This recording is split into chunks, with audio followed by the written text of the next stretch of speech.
창세기 33장 1절로 20절입니다.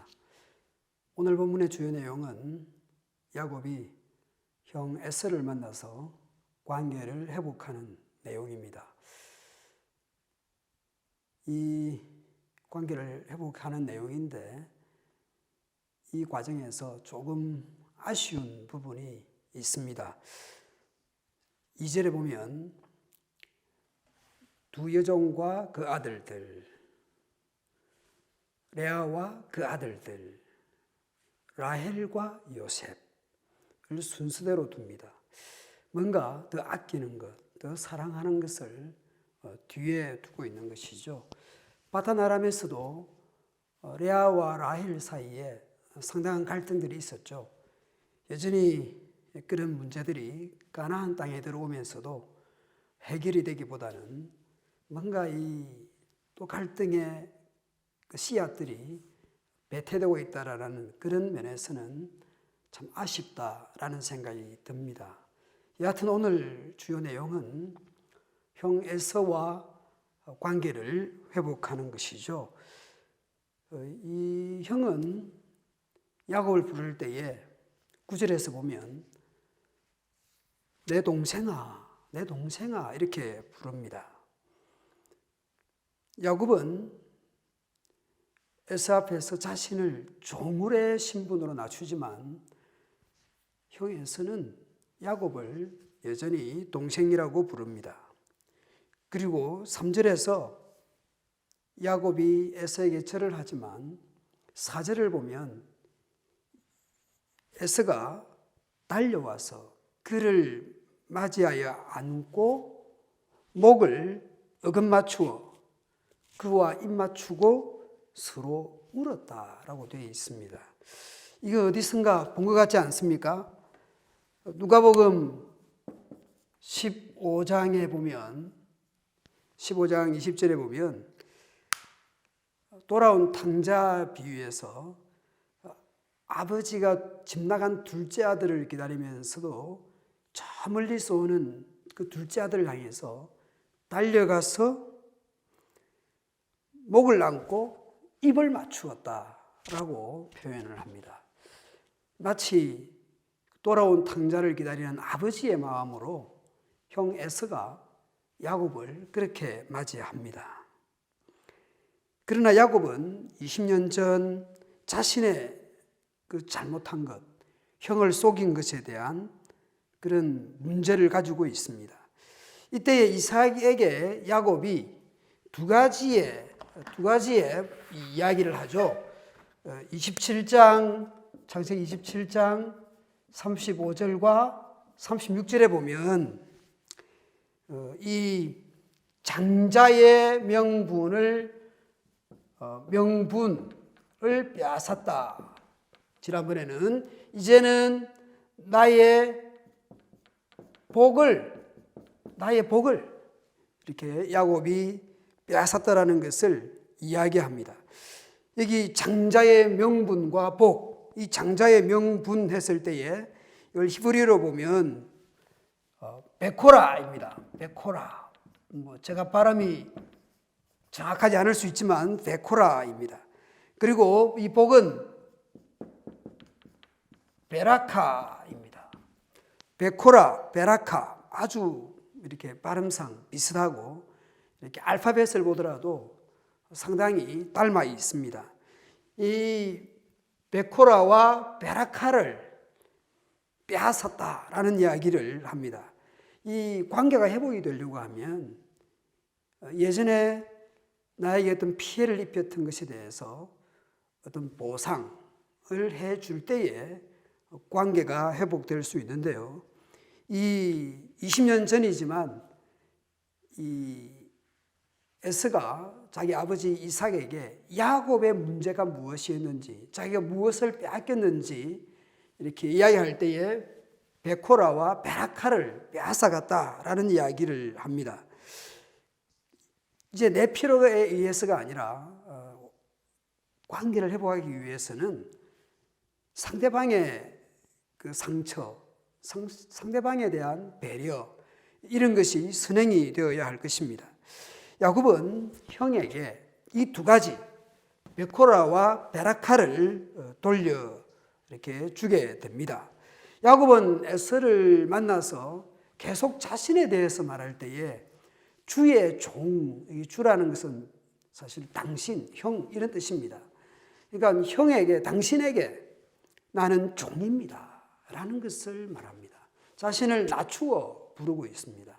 동생의 위치가 아니라 종의 위치로서 말합니다.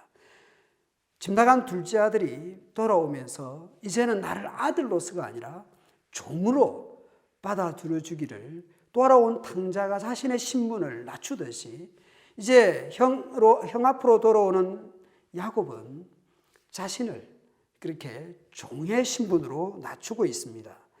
형에 대한 주권자, 장자를 빼앗는 것이 아니라 이제 내가 형의 종입니다 라고 말을 합니다. 그뿐이 아닙니다. 3절을 보면 몸을 7번 땅에 굽혔다 라고 되어 있습니다. 7번은 7은 완전수죠.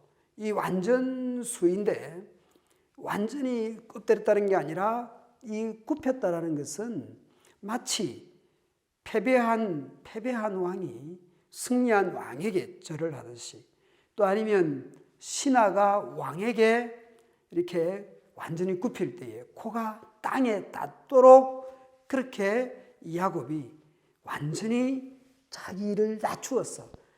땅바닥에 자기의 코가 닿도록 그렇게 절을 7번 합니다. 왕에 대해서 신하가 취하는 행동을 이 야곱이 자기 형에게 그런 자세를 취하고 있습니다.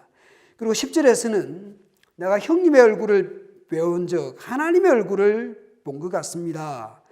32장 30절에서 하나님의 얼굴을 배웠다고 브니엘이라고 이름을 지명을 바꾸었는데, 그렇게 불렀는데, 이제는 33장에 와서 에서 형을 볼 때에 하나님의 얼굴을 보는 것 같다라고 말을 합니다. 오늘 본문에서 은혜라는 단어가 5번 나오는데요. 자기가 이렇게 잘 살게 된 것은 야곱이 하나님의 은혜를 입었기 때문입니다 이렇게 고백하면서 동시에 이 은혜에 대한 그 표현을 하나님께 대한 것으로도 표현을 하지만 자기 형님 덕분에 내가 이렇게 잘 살게 되었다라는 이야기를 합니다. 그래서 이렇게 내가 이렇게 부유한 가족과 가축대를 이루게 된 것은 하나님의 은혜이고 또 형님의 덕분입니다 라는 이야기를 이렇게 사용하고 있습니다. 이 장자의 명분 베코라를 빼앗겼다가 이제 자신을 낮추어서 장자의 명분을 절하는 것을 통해서, 그리고 자신을 종으로 말하면서 하나님의 은혜와 형님의 그 덕분, 은혜 덕분이다, 득택이다. 그리고 하나님의 얼굴을 보는 것처럼 형님의 얼굴을 보는 것 같다라는 이야기를 통해서 자신은 종이고 자신은 땅바닥에 이렇게 붙어 있는 그런 존재라는 것, 형님의 신하라는 것을 이렇게 행동과 말로서 표현함으로써 장자의 명분, 베코라를 이렇게 돌려드리고 있습니다. 그리고 두 번째, 이 베라카를 돌려드리게 되는데요. 10절까지 또 11절에서 보면 예물이라는 단어가 나오는데요. 사실은 10절까지 이 예물은 히브리어에서는 보면 제물 또 선물이라고 볼 수 있습니다. 하나님께 제사할 때 드리는 제물을 이렇게 표현하는 히브리 단어를 사용했고요. 사람에게는 선물이라고 하는 것이 낫겠죠. 여하튼 10절까지는 예물이라는, 그러니까 선물이라는 표현을 썼는데요. 11절에서는 이것은 이 예물이라는 단어는 10절의 예물과는 다른 히브리어 단어입니다. 이것은 뭐냐 하면 11절에는 말하는 것은 베라카입니다. 베라카. 그러니까 앞서 형님에게 보낸 그 수많은 가축, 떼들은 이렇게 선물이면서 동시에 형님에게 드리는 베라카입니다. 형님이 나에게 내가 형님의 베코라와 또 베라카를 내가 빼앗았다고 한다면 이제 내가 형님에게 그 베라카를 돌려드립니다. 이 베라카는 복, 축복이라고 번역할 수 있습니다. 11절의 예물은 복입니다. 내가 형님에게서 빼앗았던 그 속에서 빼앗았던 그 베라카, 그 복을 이제 돌려드립니다 라고 말을 합니다. 그러니까 야곱은 20년 전 형님에게 이렇게 잘못한 것에 대해서 이렇게 베코라와 베라카를 이렇게 오늘 본문을 통해서 돌려주게 되고, 그렇게 함으로써 관계가 이렇게 회복되는 것을 볼 수 있습니다. 그래서는 12절에서 보면 내가 너와 동행하겠다. 이것은 사실은 같이 너와 걷겠다. 아니면 의미적으로 보면 내가 너를 호위하겠다라고 하는 표현입니다. 완전한 관계의 회복이 있다라는 것을 이렇게 보여주고 있습니다.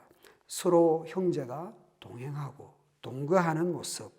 물론 야곱은 에서를 따라가지 않지만 완전한 관계의 회복을 보게 됩니다.